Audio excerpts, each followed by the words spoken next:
A graça e a paz do Senhor Jesus Cristo, meus irmãos. Amém. Graças a Deus pela oportunidade de continuarmos nossos estudos através de toda a Escritura. E hoje veremos os capítulos 29 e 30 de Gênesis até o versículo 34. Aliás, até o versículo 24. Uma nota aqui administrativa, antes de iniciarmos a leitura da Palavra de Deus. Esses estudos eles são transmitidos ao vivo, não é? Pelo Facebook, também pelo Zoom. Ficam gravados no Facebook, vão para a igreja em Brasília também, mas eles também ficam num canal chamado Foco Cristão, que é um canal pessoal meu. Então, você procurando no YouTube lá, Foco Cristão, todas as séries de estudos bíblicos que nós temos dados, tanto da época da Igreja Ágape quanto atual, estão lá disponíveis também. Então, comecemos então a ver aqui o que nós temos a partir do capítulo 29 de Gênesis. Nós acompanhamos a trajetória de Jacó, não é? Jacó tinha participado da trama para enganar o seu pai e a mãe aconselhou ele a fugir para ir para Arã, para fugir da fúria do irmão Esaú, a quem ele tinha enganado. No caminho, enquanto fugia, ele teve um encontro com Deus em Betel. Deus o encontrou em Betel. E ali foi um início de vida espiritual para Jacó. Aí Jacó agora, aquele novo convertido, cheio de manias antigas, ainda cheio dos trejeitos da época de não convertido, vai caminhando até Arã. E caminha durante mais de um mês na sua viagem até chegar em Arã. E diz assim no versículo 1, pôs-se Jacó a caminho e foi-se à terra do povo do Oriente. O povo do Oriente é porque os familiares dele tinham vindo do Oriente. Ele não foi para a terra do Oriente, foi lá onde estava o povo do Oriente, né? O Oriente aqui é o pessoal que estava no Oriente da Terra Prometida. Ou seja, era aquele pessoal da Mesopotâmia, não é o pessoal do Japão, China. É quem estava do lado de lá, do deserto, que separa a Palestina, né, que separa Canaã da Mesopotâmia. E aí ele olhou e viu um poço e 3 rebanhos lá ao redor desse poço. Ou seja, 3 rebanhos é indicativo de que havia 3 pastores, não é? E ele estranhou aqueles 3 pastores ali e disse assim, por que vocês estão aqui ainda? Vocês... um detalhe, vocês conhecem Labão? Aí ele chama filho de Naor, mas Naor não era o pai de Labão, era o avô. É porque a palavra filho significa na Bíblia, no hebraico bíblico, descendente, uma pessoa que vem depois. Então pode ser filho direto, neto, bisneto, e pode também às vezes ter o significado de discípulo, tá? Por exemplo, os filhos dos profetas que a gente lê na Bíblia, eles não eram filhos dos profetas, eram discípulos dos profetas, eram da escola de profetas. Muito bem. E aí eles dizem assim, não, a gente conhece sim, tal. E aí ele diz assim, ele está bem? Tá? Ele está bem, sim. Oh, que bom. Aí ele diz assim, olha ali, veja no versículo 6. E no versículo 6 tem um jogo de palavra interessante. No versículo 6 diz assim, olha ali, lá vem a ovelha com as ovelhas, a filha dele. Como assim, ovelha com as ovelhas? É porque o nome da menina era Raquel. E Raquel no hebraico significa ovelha. Então eles fizeram um jogo de palavra aqui no versículo 9. Aí vem a ovelha, que é filha dele, com as ovelhas. Não é? Um jogo de palavra que interessante, não é? No versículo 7, então, Jacó diz assim, olha, ainda é pleno dia, não é tempo de recolher os rebanhos. Não era a hora de vocês estarem aqui. Agora anote, se não era a hora dos rebanhos estarem lá, também não era a hora de Raquel estar lá. Mas Deus providenciou para que os pastores que conheciam Labão estivessem lá na hora errada. E Raquel estivesse lá também na hora errada. Ou seja, você começa a perceber aqui que as coisas que não eram para acontecer normalmente estão acontecendo. E elas vão concorrer para o plano de Deus. O homem diz assim, não é hora de vocês irem levar darem água para essas ovelhas logo e irem apacentar as ovelhas no campo. Por que o Jacó estava tão interessado nisso? Raquel estava chegando e ele achou Raquel linda. Disse, não, minha prima está chegando aí, eu quero que esses camaradas vão embora, uma prima linda dessa, quero ter um papo com ela sozinho. Então Jacó estava a fim de mandar os camaradas embora, né? Mas eles preferiram ficar lá por lá, não deram uma desculpa, né? Não, a gente não pode ir enquanto não se ajuntarem os rebanhos e seja removida a pedra da boca do poço, no versículo 8. Ou seja, o poço era um buraco no chão. A gente tem a noção do poço como uma cacimba, como fala no Nordeste às vezes, que era um buraco no chão cercado por um murinho, né? Não havia murinho nessa época. Era um buraco só, um buraco no chão. E esse buraco era tapado com uma pedra por várias razões. Proteger de contaminação ou envenenamento, impedir que qualquer pastor tirasse mais água do que a quantidade a que tinha direito. A água era um produto raro e não podia deixar qualquer um tirar água na hora que quisesse. Por isso é que eles tinham que esperar todo mundo chegar. Não é porque a pedra era tão super pesada. Não. É porque ninguém tinha autoridade de tirar a pedra até que todo mundo se reunisse. Embora a pedra devesse ser pesada o suficiente para exigir esforço normalmente de mais de uma pessoa. Tinha que servir como disfarce também para que um transeunte que olhasse não visse que tinha um poço ali, para ele não ir lá tirar água, só quem sabia que o poço estava ali, e evitar quedas acidentais de pessoas e animais. Era para isso que servia a pedra no poço. E aí o Jacó, vendo Raquel chegar, veja o versículo 10. Tendo visto Jacó a Raquel, filha de Labão, irmão de sua mãe, e as ovelhas de Labão, chegou-se, removeu a pedra da boca do poço e deu de beber ao rebanho de Labão. Agora compare aqui que coisa interessante, a coincidência que está acontecendo com o que houve quase 80 anos antes. Quase 80 anos antes, o servo de Abraão chegou na beirada de um poço e encontrou Rebeca. Agora, o filho de Rebeca, quase 80 anos depois, chega na beirada de um poço e encontra ali Raquel. Coincidência? Na obra de Deus é complicado, né? É complicado. Mas se a gente começa a notar que existem algumas coisas assim que são coincidência, a gente nota também algumas diferenças. Porque enquanto o servo de Deus estava, o servo de Abraão, estava lá orando para que Deus desse direção para ele, observando, pedindo sinais, olhando o que estava acontecendo, o Jacó chegou e agiu impulsivamente. Se encantou, seguiu pela beleza da moça e já foi agindo, se mostrando lá e botando as coisas lá para agirem para acontecer de acordo com o que ele achava que devia ser.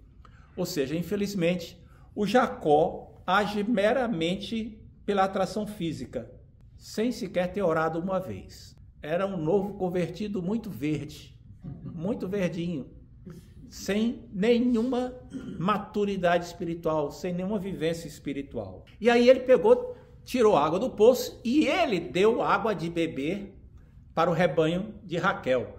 Ao contrário do que acontece com o servo lá, né, de Abraão, que foi Rebeca que deu de beber ao rebanho que ele estava levando. Mas aqui foi Jacó. E encantou a moça. Viu que ela tinha os olhos lindos. Mas não aprendeu nada sobre ela. Sabia só que o nome dela era Ovelha, ou Raquel, e que era pastora. Ponto. Não sabia nada do caráter dela, não ficou sabendo nada da personalidade, de como era ela. E mais adiante ele vai ter alguns momentos de arrependimento por causa disso. Ele está mais em sintonia com o físico e emocional do que com o espiritual. Ou seja, a gente tem que pegar aqui e pegar uma lição sobre como viver espiritualmente, não é? Não se guiar só por aquilo que nossos sentidos físicos estão nos dizendo. Ser ponderado, demorar um pouco a tomar decisão, orar a respeito, para não se precipitar. E aí depois disso daí, no versículo 11, diz que feito isso, ele beijou Raquel e erguendo a voz, chorou. O beijo é uma saudação normal entre parentes do Oriente, lá dessa época. Mas aqui o que chama atenção é o choro. A expressão é que ele começou a chorar bem alto, significa que ele liberou as emoções que estavam dentro dele, emoções reprimidas. Lembre que ele estava fugindo, não sabia se ia encontrar os parentes ou não, tanto é que chegou perguntando, atravessou o deserto, e era uma situação complicada, aí de repente ele chegou ali e viu a moça bonita e extravasou, chorou, botou aquilo tudo para fora. A Raquel, quando viu isso daí, ficou assim, pasma, né? E correu e foi contar para o papai. O papai, Labão, quando ouviu aquilo tudo, ficou encantado, ficou maravilhado. O Labão, da outra vez, 80 anos antes, quando o pretendente de Rebeca chegou lá, quando ele ouviu sobre os presentes, ele correu para encontrar o servo de Abraão. Agora, ele ouvindo que tinha chegado um parente, que era forte, tinha dado as coisas lá para água lá para as ovelhas, vai ficar comigo um tempo aqui, vai trabalhar para mim. Vai trabalhar para mim. E foi lá para pegar o Jacó para trabalhar para ele, não é? Jacó e Labão geralmente são vistos como um como contraponto do outro. Nós temos o Jacó passando a perna no Esaú, passando a perna no pé dele, aí aparece Labão para passar a perna no Jacó. Não é? É a lei do retorno moral, que Deus providenciando para que venha acontecer aquilo que deve acontecer com quem pecou, não é? Ou seja, o pecado perseguindo a pessoa, não é? Durante mais de 20 anos, ou cerca de 20 anos, mais ou menos, o Labão vai servir como instrumento disciplinador usado por Deus para corrigir Jacó. Cada vez que acontecia alguma coisa desse tipo, que o Jacó levava uma passada de perna, ele lembrava do que tinha feito. E aí repetia aquela frase que tem na Bíblia, né? O meu pecado me alcançou. Ele vai e recebe o Labão recebe Jacó em casa, confere a história de Jacó e diz para ele no versículo 14: és meu osso e minha carne. Que soa muito estranho para os nossos ouvidos, né? Essa é a versão mais tradicional da Bíblia. Nas versões mais contemporâneas tem escrito tipo assim: você é sangue do meu sangue, é minha própria carne e sangue. Porque na nossa cultura a gente não diz assim: você é meu osso e minha carne, né? Isso era na cultura deles, como as Bíblias mais antigas trazem. E aí Jacó fica um mês lá, morando lá, trabalhando lá, e aí o Labão percebe que já é hora de formalizar o contrato com o Jacó. Não, você não vai ficar trabalhando comigo aqui à toa, assim, sem receber nada o tempo todo, né? A pergunta que o Labão faz, ela não tem o sentido que tem ao pé da letra em português. O sentido que ela tem mesmo, assim, na língua original, é algo do tipo: eu poderia lhe ficar fazendo você ficar trabalhando para mim o tempo todo, mas não vou fazer isso, né? O Labão já pergunta, assim como que meio pisando em cima, meio que dizendo: você está morando de favor aqui, mas eu vou conceder a você que você tenha um salário. O que é que você quer? E aí o Jacó faz a proposta dele, que ele quer casar com Raquel. Veja o versículo 16. Ora, Labão tinha duas filhas, Lia a mais velha e Raquel a mais moça. Note que no versículo 16, Lia é chamada de a mais velha. Isso vai ser importante depois. Raquel a mais moça. E que Lia tinha os olhos baços, Raquel, porém, era formosa de porte e semblante, Jacó amava Raquel, etc. E aí o texto vai desenvolvendo a história. Aqui, quando falo os nomes, é interessante você perceber os nomes. Nós já vimos que o nome de Raquel significa ovelha, Lia significa vaca. Na nossa cultura, na nossa cultura não soa bem colocar o nome de alguém, mas na cultura naquela ali significa que ela era que era preciosa, né? Muito bem. É a cultura agropastoril, a cultura de criadores, então tinha lá.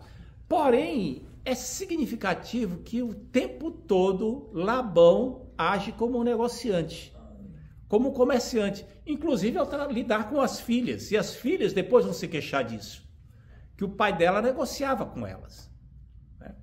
Muito bem. Aí nós temos a expressão de que Lia tinha os olhos baços, porém Raquel era formosa de porte e de semblante.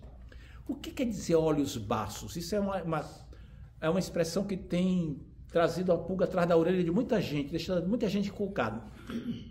Talvez na história geral humana tenha duas personagens que têm os olhos que as pessoas discutem muito, né? Os olhos de Lia e os olhos da Mona Lisa. A Mona Lisa, aquela pintura do Leonardo da Vinci, que as pessoas dizem assim, para onde é que ela está olhando? Aí vai para um lado, vai para o outro, né? Tem essa história da pintura da Mona Lisa. Mas os olhos da Lia, as pessoas ficam discutindo o que quer dizer isso. Os olhos baços. A Vulgata Latina traduziu muito ao pé da letra e dizia que ela tinha os olhos remelosos, ou seja, os olhos cheios de remela. Mas não é isso mesmo, né? As diversas traduções em português dizem olhos tenros, olhos sem brilho, olhos meigos, olhos baços. O termo hebraico usado para descrever pode significar adoráveis ou indicar fragilidade, vulnerabilidade, ternura ou uma qualidade delicada. Ou seja, os olhos da Lia tinham uma determinada qualidade, eles eram delicados.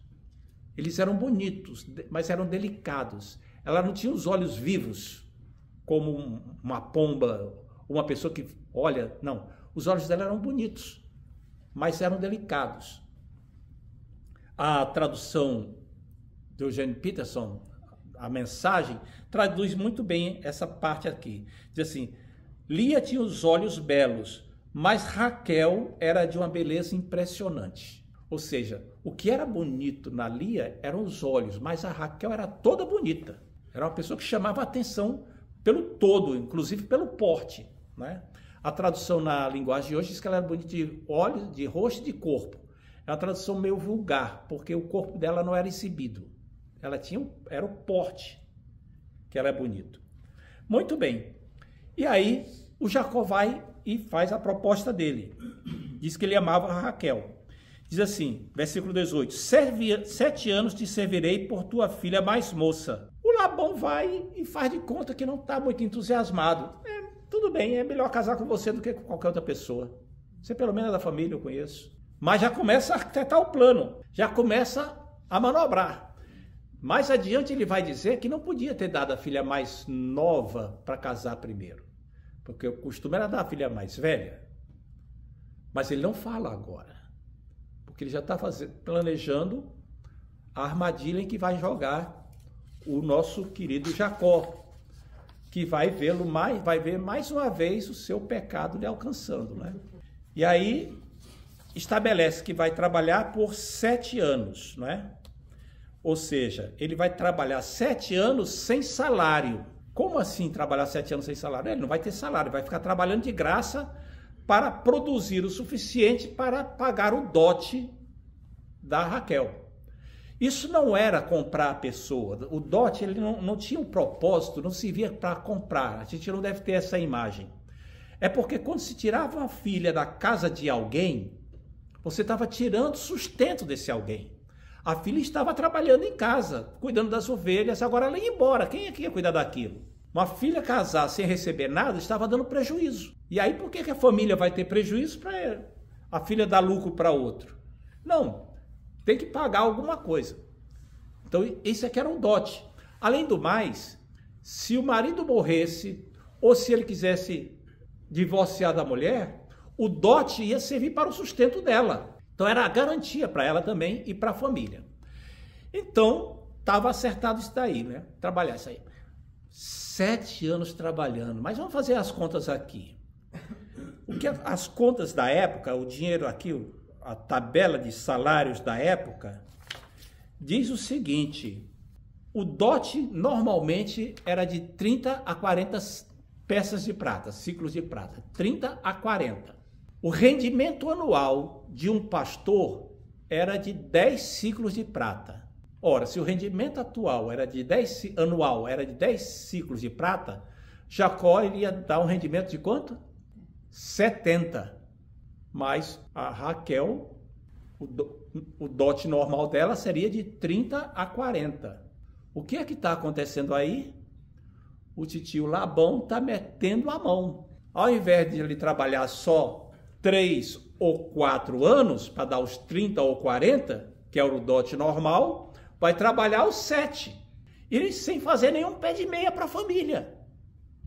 Para a futura família. Esse dinheiro ia ficar lá com o pai.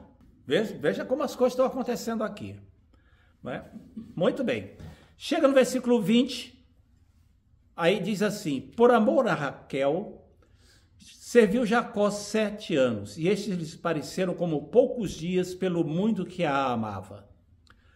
Ou seja, um amor lindo. O amor é lindo. Né? O amor de Raquel, aliás, de Jacó por Raquel é tão bonito, que tem um monte de crente que bota o nome da filha de Raquel. Por quê? Porque ela era muito amada. O amor é tão bonito que um monte de pintores fizeram quadros clássicos retratando Jacó encontrando Raquel no poço, às vezes com Raquel e Lia. Poetas escreveram sobre esse amor aí. Camões, por exemplo, o soneto 29, né? Jacó e Raquel, que fala de que se viu 7 anos e depois ele vai e diz que serviria mais se mais tempo fosse necessário e mais tempo de vida tivesse. Um amor lindo, apaixonado. E aí teve a festa de casamento. Né? Depois de 7 anos, Jacó disse: agora chegou a hora de dar minha esposa, para eu consumar o casamento. E aí, muito bem, vamos fazer a festa de casamento. Está nos versículos 21 a 23, né? O casamento era consumado numa festa ritual. A noiva ficava completamente coberta por um véu, era apresentado ao noivo, tinha comida, bebida, muito vinho lá, e aquilo durava 7 dias. Era normalmente precedida por uma procissão que saía da casa da noiva e ia até a futura casa do casal, ou tenda. Geralmente nas dependências da casa do pai do rapaz. Né? Isso aqui era o normal. Mas aqui o pai do rapaz estava longe, então foi na própria casa da noiva mesmo. E aí tinha aquela festa que durava 7 dias para que o casamento fosse consumado e para que o casal tivesse relacionamento físico íntimo várias vezes nesse período. Isso tinha tanto por objetivo consumar o casamento, como garantir que houvesse uma fertilização, um nascimento de criança o mais rápido possível, que era para isso era garantia para a família e garantia também da estabilidade do casamento, porque se a mulher não desse filhos para o homem, ele podia se divorciar dela. E aí aconteceu o que vocês já sabem. No dia seguinte, o choque para Jacó, não é? Ao amanhecer viu que era Lia, está no versículo 25. Né?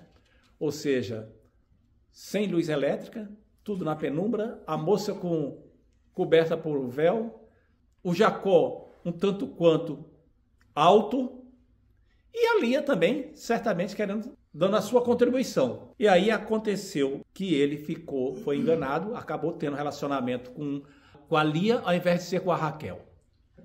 Ou seja, o que é que faltou para ele naquele momento?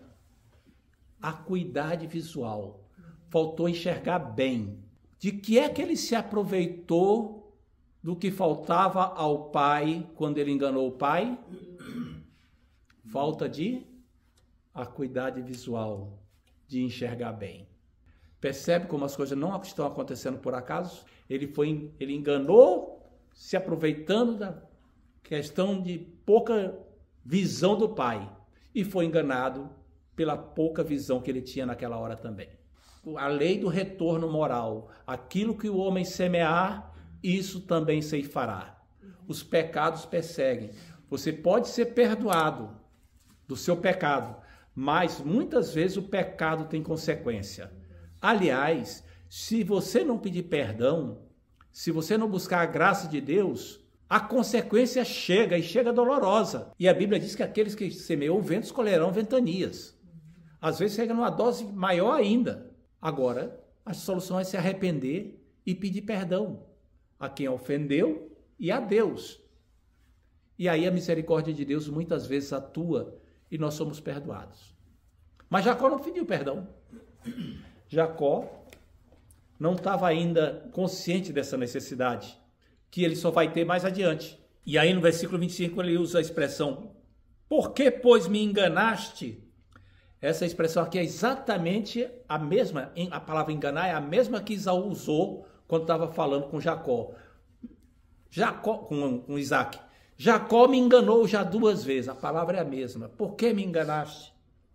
Versículo 26, respondeu Labão, não se faz assim em nossa terra, dá-se a mais nova antes da primogênita. Antes ele tinha falado, a mais velha. Aqui ele usou a palavra primogênita. Por quê? Mais uma vez, o tema do direito da primogenitura vem à tona. Lembra que eu chamei a atenção de vocês na hora que eu falei mais velha, filha mais velha? Agora a palavra usada foi a questão do direito da primogenitura. Deus não deixa escapar nada. O Labão não estava pensando nesse jogo de palavras, mas Deus estava. Deus atua. E aí o Jacó deve ter pensado assim, por que eu não procurei conhecer primeiro como eram os costumes dessa família? Por que eu não procurei pensar primeiro como é que eram as coisas aqui?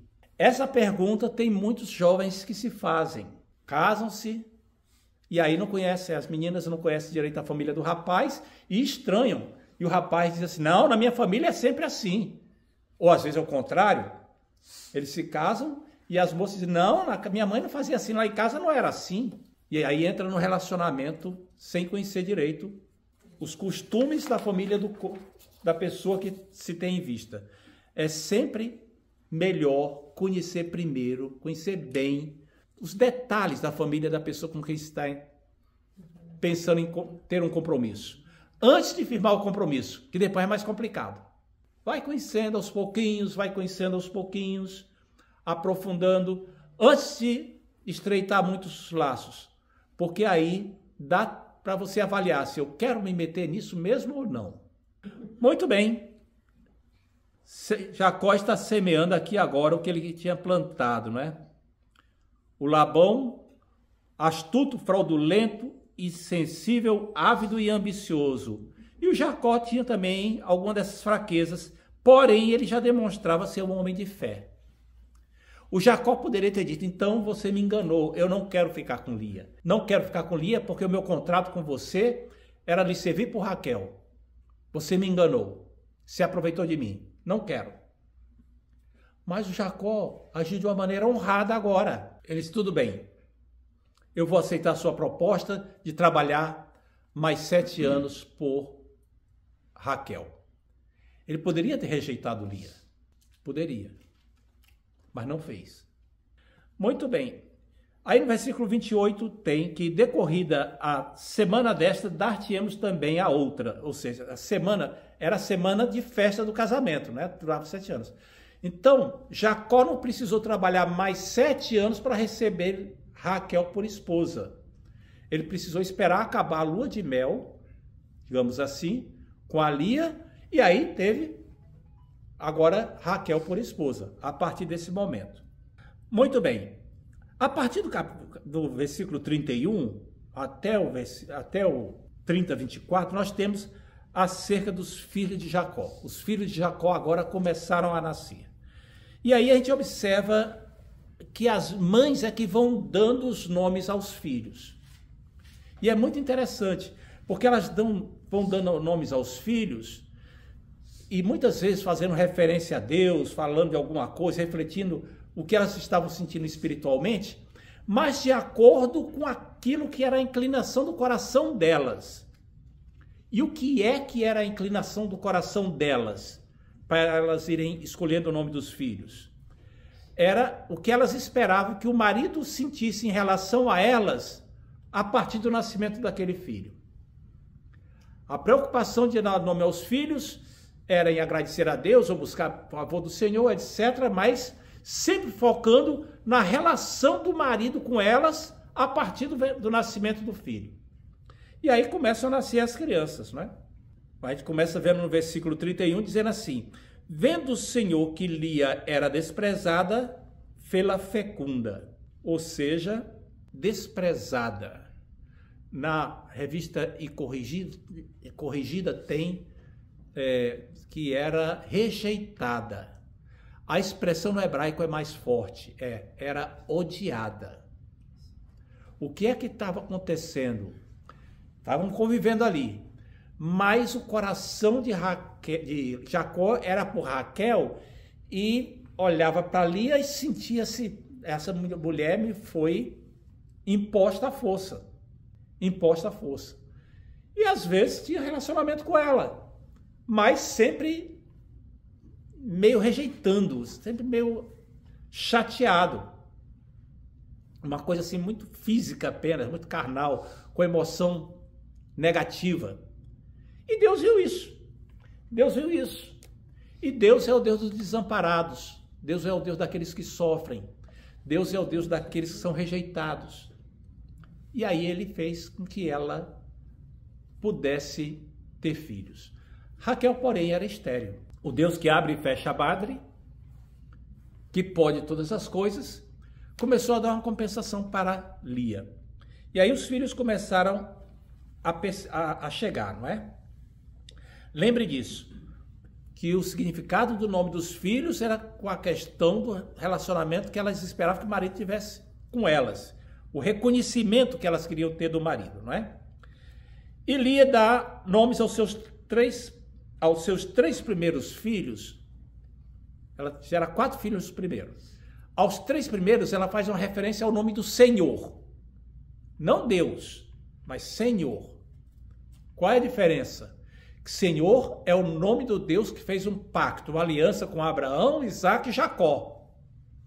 Não é só o eterno, não é só o Criador, não é só o ser transcendente. É o Deus das alianças que fez uma aliança com meu marido, com o pai do meu marido e com o avô do meu marido.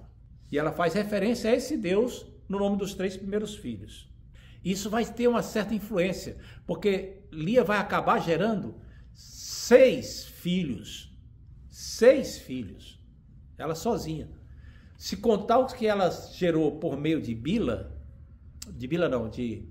Zilpa, a sua serva, vai para 8. Se somar a sua filha, vai para 9.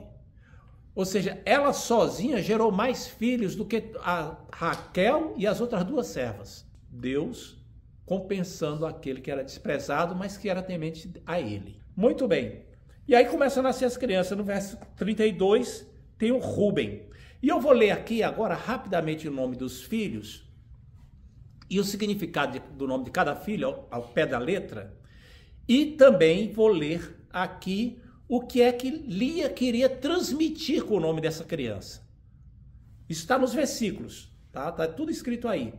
Mas é porque está escrito numa linguagem daquela época. E eu vou ler aqui mais ou menos na linguagem da nossa época. Tá bem? Então, primeiro filho, verso 32, Rúben, significa eis, é um menino. Ou então, veja, é um menino. Significando, o Senhor viu minha infelicidade. Isso é um sinal de que meu marido agora me vai amar. Era a expectativa dela. No verso 33, fala do segundo. Soube o Senhor que era preterida, na minha tradução está preterida, a palavra é a mesma, odiada, e colocou o nome de Sião. Soube o Senhor, no hebraico é Simeão. A palavra soube o Senhor, na tradução ao pé da letra, é ouviu o Senhor, tá? Daí o nome da criança é Simeão, que vem de chama. O chama é ouvir, né? Ouve, né? Daí Simeão.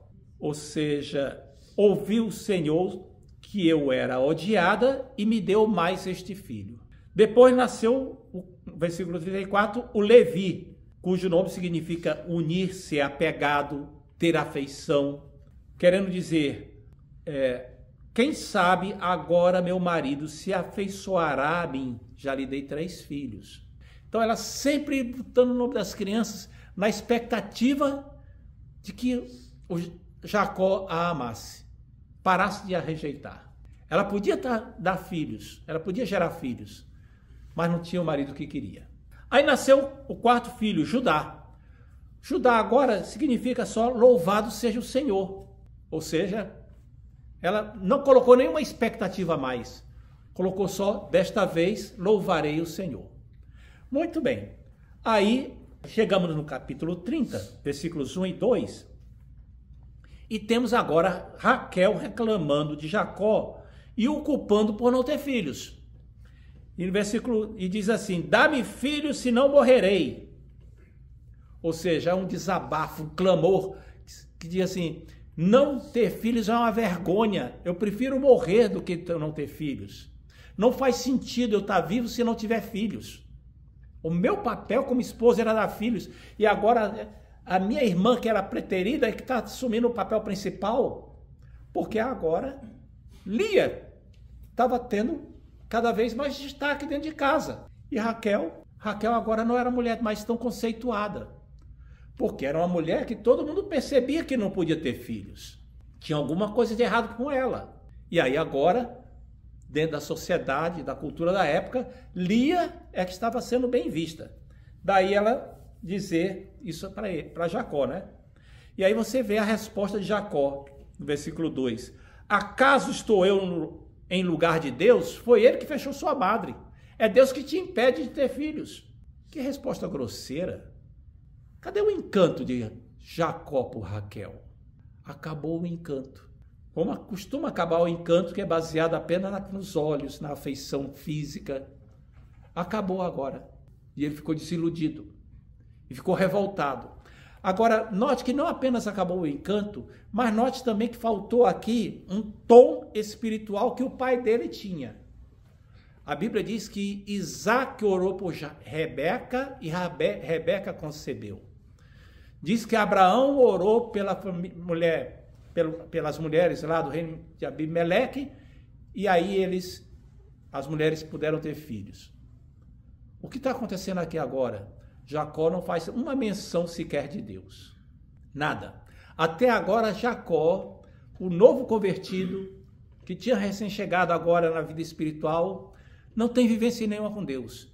É um líder espiritual zero. Um zero à esquerda. Não é à toa, então, que tem tanta intriga dentro de casa. Porque sem liderança espiritual, o lar fica disfuncional. Aliás, esse aqui é o tema, né, do nosso estudo. Sem líder espiritual, família disfuncional. E aí, ele dá essa resposta aqui tão dura, não é? Muito bem. E aí, Raquel tem uma ideia. Já que eu não posso ter filhos diretamente, eu vou ter filhos por meio da minha serva. E da sua serva, Bila, para que Jacó tenha filhos por ela. Como tinha acontecido já com Sara e Agar, que era uma coisa perfeitamente correta, não havia nada de errado. E nem era pouco espiritual, não. Isso era perfeitamente normal. Muito bem. Quando as pessoas acusam de falta de visão espiritual dessas famílias que faziam isso lá, de Rebeca, de Sara, Raquel, Lia, etc., estão querendo colocar os nossos conhecimentos na cabeça deles. Eles não tinham o que nós conhecemos hoje. Muito bem. E aí nasce o primeiro filho de Bila, Dan. Dan significa justiça. E aí Raquel colocou esse nome querendo expressar o seguinte: ele julgou, ele vindicou, ele me fez justiça. Querendo dizer o seguinte, Deus me fez justiça, ele ouviu e me deu um filho. É interessante colocar isso aqui. Deus me fez justiça agora. Ué, Deus estava ali fazendo injustiça antes, Raquel? Muito bem. Aí Bila concebeu segunda vez, e aí veio um filho chamado Naftali, que significa lutar, significando fui para uma luta com minha irmã e venci. Ou seja, note o ambiente de inferno dentro de casa, de rivalidade. Aí Lia vendo isso, tá, não, eu parei de ter filhos, Ela está virando, daqui a pouco empata comigo. Não, Jacó, está aqui Zilpa, você vai ter filhos agora para mim por meio de Zilpa. Aí Jacó vai lá ter filhos com Zilpa também. E aí Lia tomou, capítulo 30, versículo 9, tomou Zilpa, sua serva, deu a Jacó por mulher. Ou seja, a questão agora era saber qual das duas irmãs podia dar mais filho para o Jacó. Era uma competição. E aí nasceu a criança e o nome que a Lia escolheu foi Gade, que significa afortunado, boa fortuna, boa sorte, significando que coisa boa que aconteceu comigo, que coisa fantástica. Depois concebeu outra vez, versículo 13, e colocou o nome de Aser, que significa feliz, significando que dia feliz, as mulheres me darão parabéns pela minha felicidade. Qual era a felicidade de Lia? A felicidade dela era em ter sucesso sobre a irmã. No entanto, o que ela queria, que ela realmente queria, era o reconhecimento do marido. E ainda não teve. Aliás, nunca teve. Aí, com essas coisas acontecendo, as crianças foram crescendo. E aí um dia o filho mais velho, Rúben, estava no campo. E lá no versículo 14, conta que ele encontrou umas raízes de mandrágoras, que é um arbustozinho, uma plantinha, que dá uns frutos do tamanho de um tomate pequeno, amarelo, muito cheiroso, e que se acreditava ser afrodisíaco. Essa fruta ela tem a característica de que as sementes, as raízes dela, parecem muito com partes do corpo humano. Às vezes parece com o corpo humano inteiro, e às vezes parece principalmente da cintura para baixo, principalmente uma figura feminina de quadris largos. Então, por causa disso, havia a crença que as mandrágoras eram boas, não só como afrodisíaco, mas também para produzir fertilidade. E o Rubem encontrou aquilo ali e levou para a mãe. E aí a Raquel viu e quis as mandrágoras da Lia. E a Lia respondeu, você já pegou meu marido e agora quer pegar as mandrágoras que meu filho trouxe?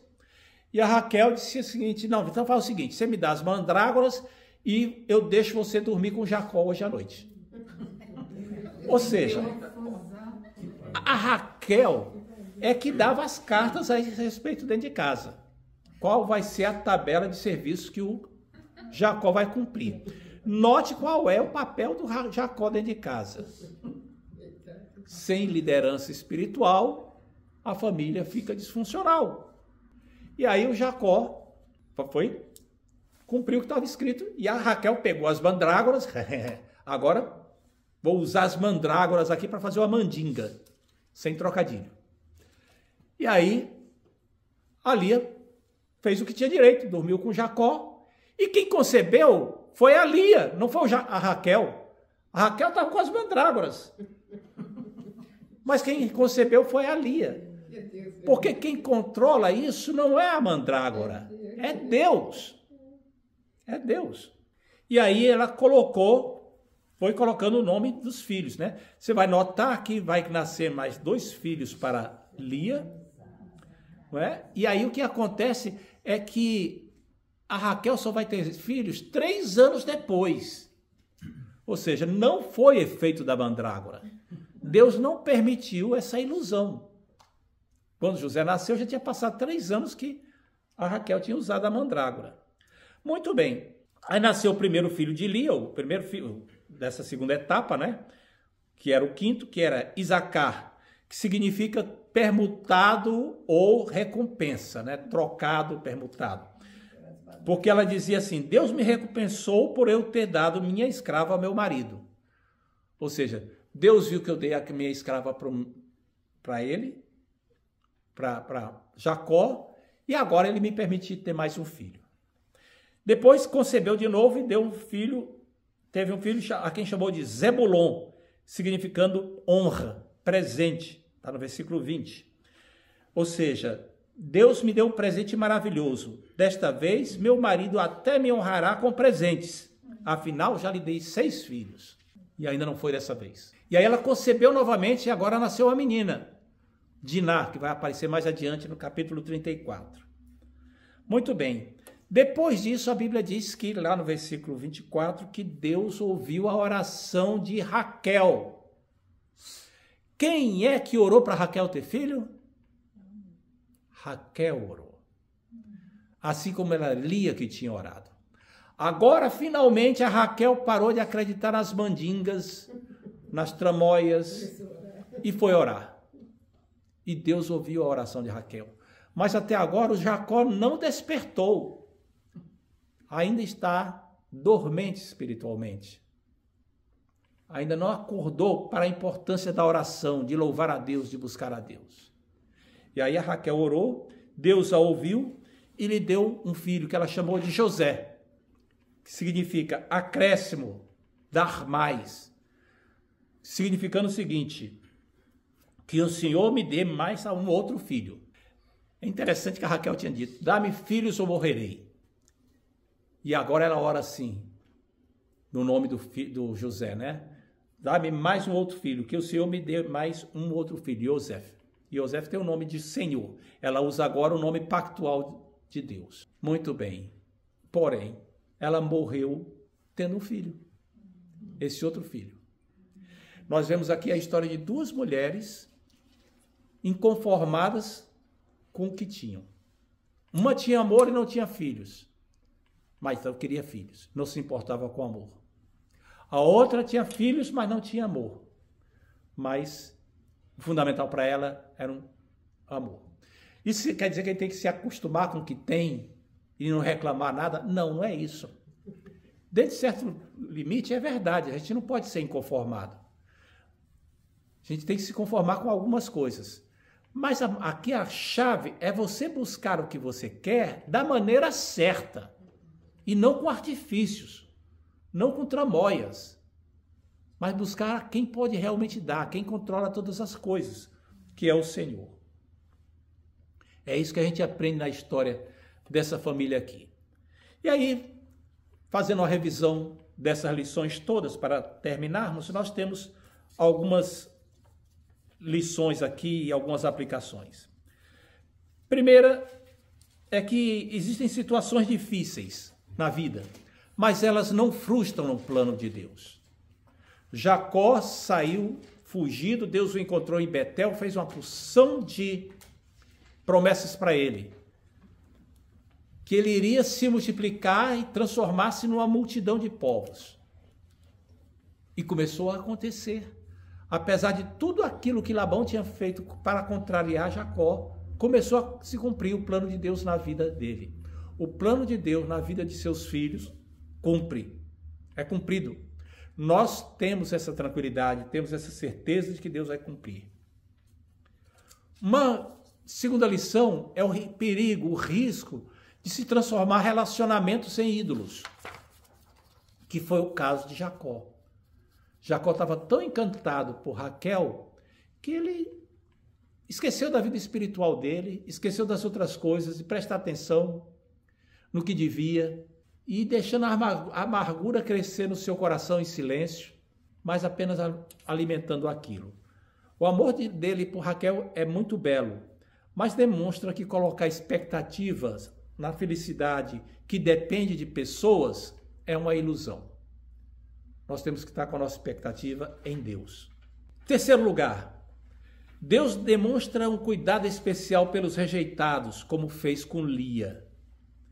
Ele não abandona aqueles que sofrem relacionamentos difíceis, rejeição familiar ou desvalorização. Muitos de nós passamos por isso. Muitos de nós aqui na nossa realidade, tanto aqui na nossa área, quanto lá nas pessoas que nós conhecemos, entre os diversos grupos que estão podendo acompanhar pela internet. Deus não desperdiça, Deus não rejeita, Ele demonstra especial cuidado por essas pessoas. Por Lia, eu contei até agora que Deus demonstrou um especial cuidado por ela quando ela sozinha gerou 6 filhos dos 12 de Jacó. Por meio da serva dela, mais 2. E ainda teve uma filha. E aqui a gente já mostra como Deus honrou Lia. Porém, se você vai adiante nas páginas da Bíblia, vai lá para notar como acontecia quando Israel saiu do Egito, construiu o tabernáculo e estava se deslocando pelo deserto, você nota uma coisa interessante. O tabernáculo ficava no centro do acampamento. Ao redor do tabernáculo ficava a tribo de Levi, ou seja, os descendentes de Levi. Levi era um filho de Lia. Na frente do tabernáculo, na face leste do tabernáculo, ficava Judá, Isacar e Zebulon, filhos de Lia, na frente do tabernáculo. Na esquerda do tabernáculo, Dan, Assé e Naftali. Dan e Naftali, filhos de Bila, filho de Zilpa. E Assé, filho de Zilpa. À direita do tabernáculo ficava, no sul, na parte, ficava Ruben, Simeão e Gade. Ruben, Simeão, filhos de Lia, e Gade, filho de Zilpa, serva de Lia. E atrás do tabernáculo, fechando lá tudinho, ficavam Efraim e Manassés, que eram os filhos de José, filho de Raquel, e Benjamim, filho de Raquel. Ou seja, quando o tabernáculo se deslocava, em primeiro lugar, estava ali ao redor do tabernáculo, bem juntinho, os filhos de Levi, de Lia. Na frente e ao lado, pessoal das tribos de descendentes de Lia. E também das duas servas. E as tribos descendentes de Raquel é que ficavam na parte de trás. Será que tem algum significado? Talvez. A Bíblia não diz ostensivamente que tenha ou não. Mas talvez tenha. Talvez tenha. Seja mais uma maneira de Deus honrar aquela que foi desprezada. Quarto lugar, Deus incorpora pessoas falíveis e fracassadas em seu gracioso plano. Se você olhar para que tipo de gente era aquela família, você ia escolher aquela família para dar origem ao povo de Deus? Um camarada que não ora, que não é o líder espiritual de casa, que as mulheres ficam brigando, fica sendo manipulado, um sogro que é um comerciante que influenciou mal as filhas, transmitiu a mentalidade comercial para as filhas. No entanto, esse pessoal aí é que Deus usou para trazer Israel, o povo por meio de quem veio a salvação, o Redentor. Deus usa o quebrado. Deus usa aquele que está aparentemente fracassado. Deus levanta o caído. E finalmente, quinto lugar, superando todas as limitações humanas, a história da salvação vai avançando para Deus cumprir o seu plano. Qual era o plano da salvação? Trazer o Redentor. E aí Deus vai e faz com que, primeiro, não em ordem cronológica, não é? Mas assim, para as coisas acontecerem, o povo precisava ser preservado. Para o povo ficar preservado, ele tem que ficar inteiro. Não pode passar fome. Então, Deus usou José, filho de Raquel, para levar esse povo para o Egito, para escapar da fome. Depois, usou Lia para, através dela, gerar aqueles que seria a tribo sacerdotal. Depois, usou outro filho de Lia para, através dele, vir aquele que é a linhagem real, de onde viria o Messias, que é o Salvador Jesus. Deus sempre no controle de tudo, sempre gerenciando tudo e sempre abençoando de uma forma inesperada, cumprindo o plano. Agora, a grande lição para nós é a preservação funcional, saudável da nossa família depende da vida espiritual. Porque sem liderança espiritual, a família fica disfuncional. Que Deus nos abençoe em nome de Jesus. Amém. Amém.